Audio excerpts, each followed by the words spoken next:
आजाद कौम की बड़ी परवाज होती है। गुलाम तो सिर्फ अच्छे गुलाम बनते हैं। सिर्फ एक आजाद कौम इकबाल की शाहीन बनते हैं जो परवाज ऊपर करते हैं।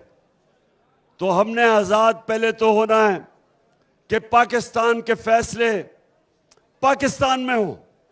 कोई बैरून मुल्क बाहर बैठ के हमारे मुल्क के ऊपर चोरों को मुसल्लत ना करे।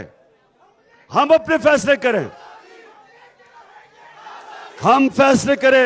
एक अभी नहीं हम फैसला करेंगे कि अगर हमें रूस से सस्ता तेल मिलता है और लोगों के ऊपर महंगाई का बोझ कम करते हैं तो हम रूस से तेल लेंगे।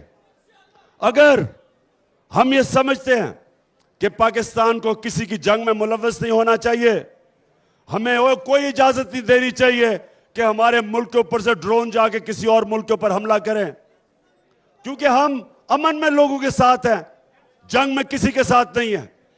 क्योंकि अमेरिका की जंग में 80,000 हमारे लोग मारे गए, कुर्बान किए गए अमेरिका के लिए। हम बिल्कुल किसी की जंग में शामिल नहीं हैं। वो तब होगा जब फैसले पाकिस्तान के पाकिस्तानी करेंगे। ये अमेरिका के गुलाम, ये जो चोर हैं, तो इनसे आजाद होना है।